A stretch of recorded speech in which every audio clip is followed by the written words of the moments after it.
Welcome back to the Craig and Kris Show. The show where statutory rape is not looked upon as a good thing. I agree. Unlike Roger Clemens, who news just reported today and yesterday a little bit about a possible relationship with a 15-year-old girl. Roger, that's not going to help your reputation.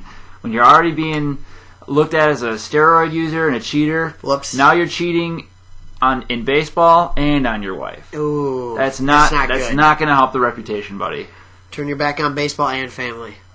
So all I have to say, Miley Cyrus, a.k.a. Hannah Montana, watch out. Roger's got a son. All right. On that note, we shift our attention to the NBA playoffs.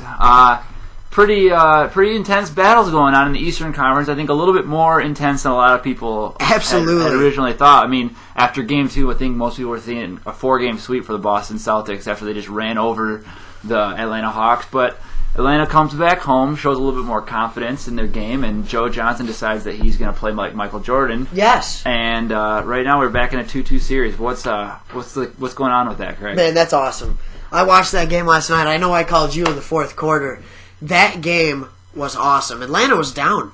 They were down early. They were down right before the second half, and they were down, but they came back, man. It was awesome. Joe Johnson was an absolute man. Scoring what? What is he? He scored 20 of his 35 points in the fourth quarter. Right. Not to mention, somewhere, Josh Smith helped score a couple points in there. A few. But for the most part, those two guys were combined for the last 25 points for the Hawks. This run that the Hawks run right now reminds me of what Golden State did last year in the playoffs. Yes, it does. And the way that they were able to take out Dallas and then just go on their way to the just rolling through the playoffs on a roll. And I think that I think the Boston Celtics are a better team than the Dallas Mavericks were last year, and I think that Golden State is also a better team than the Atlanta Hawks are this year. And so I think that you're going to see Boston come back out and pull out of this, and I think they're going to win games 5 and 6, and then be out of there in 6.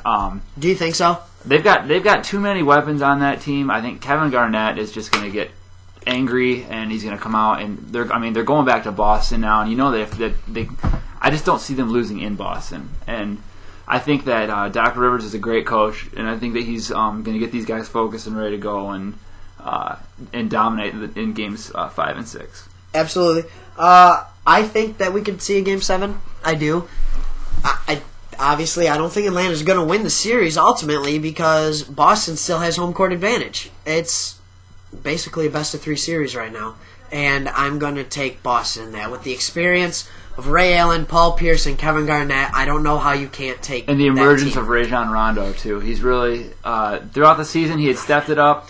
I think that the matchups just right now. I mean, Atlanta has some great players, but I just think young players. Al Horford's going to be a great player in the league, and Joe Johnson is a stud. We've already said that. Yes. I just think that Boston's got them overmatched this series. And I think that you are correct, and the Atlanta Hawks have a great young team, but that's exactly what they are, young.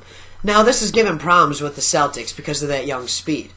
Now, you also have to let's look over at the Pistons-Sixers series. Right. The Pistons are having the exact same problem with the Sixers, but guess what? The Pistons figured it out the other night. Right, and they're figuring it out today. They're up 14, or they're up 12 points at halftime. Here's the thing. You look at the Pistons struggle, and then the media all over the place jumps all over them, absolutely, saying that they're too old and everything. The Boston Celtics struggle, and they'll get back and they'll be fine. They'll be fine. The Hawks just played a good game. Why is there that double standard? What's wrong with the Pistons that everybody that doesn't like about them, and that makes them feel that they're not that good of a team? Oh, absolutely, superstar power. I think we both kind of know that. We've experienced it the whole time. You mean Antonio McDyess, Tayshaun Prince aren't superstars? Not in the eyes of people outside of Michigan. Right. They are in our mind, and the truth is, almost every one of those starters for the Pistons would be 20-plus point scorers on any other team in the league. Right. Tayshaun Prince really stepping up this year. Absolutely. He's a lot of people look at him as maybe the fourth or fifth best player in that starting five, and I guarantee you put him on any other team and he would be putting up a lot better numbers. And that's just compliments to the rest of that five. I mean, he's had a great first round shutting down Iguodala. Yep. Absolutely. He plays great defense. He's got a great offensive game. And Flip Saunders, I guess, gave him a little pep talk before the series and said that this is the time that he steps out of the from under the shadows of Rip Hamilton and Chauncey Billups and Rasheed Wallace, and you're really starting to see that happen a little bit here. What's going on with Chauncey right now? Chauncey. Mr. Big Shot. It was a couple years ago, though, wasn't it? It seems like it's been a while since we've been able to yell that. Right. Chauncey, he's a great player, and if there's a guy that I still want the ball in the last seconds playing for the Detroit Pistons, Chauncey Billups is still my man. I still love that guy. I'm not scared if he's taking that last shot still, but hey, I wouldn't mind seeing Sheed take it either. Sheed has been pretty 3-point happy lately. Yes, he has. And he's getting older. He's got to start to shooting threes now. But he's still talking young. that mouth off. Oh my gosh, yes. Ball don't lie, baby. That's right. So, over in the Western Conference, who do you like to come out of the Western Conference and possibly challenge the Pistons in the NBA championship? I would agree they would be challenging the Pistons. I'll agree with your Eastern Conference pick.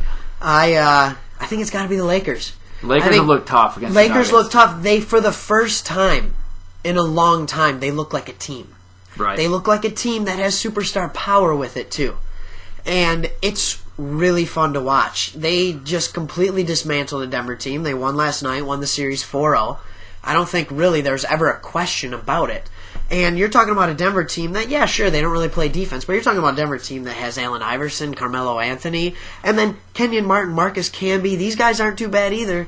It's just the LA Lakers, they are a good team, and they're so deep. I don't think the Spurs are getting old.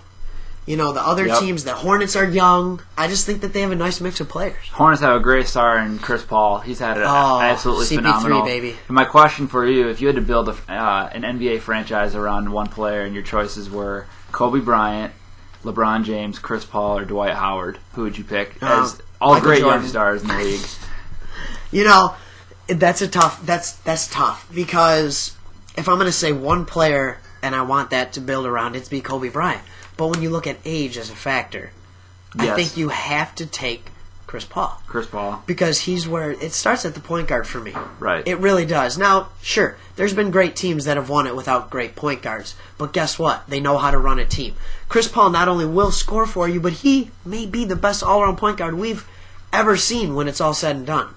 I'll disagree with you because there's a great number 11 that plays for the Pistons. Oh, yes, of course. Mr. Thomas. So, but we won't talk about where he is right now. Yeah, let's just hope Chris Paul will be better after. I hope so, too. And for me, it comes down to out of those four between Dwight Howard and Chris Paul. And you look at the way that big men dominate this league. This is a big man-dominated league, and teams that have had great success, the Spurs have Tim Duncan, and he's a great player. Everybody, I know you're not a huge fan, but he's a great player. Yes, he is.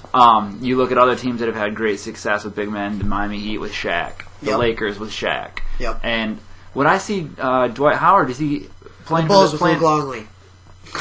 You could say that, but you look at the way that Dwight Howard's been playing in that Magic uniform. Does he remind you of an old Magic player from about maybe, say, 12 or 13 years ago? Gosh, it looks identical to Shaquille O'Neal. So it's awesome to watch. And Shaquille had a pretty good NBA career, so I think Dwight Howard is onto some great things. You know what? I would watch out for the Magic. They didn't have too much trouble with the Raptors, did they?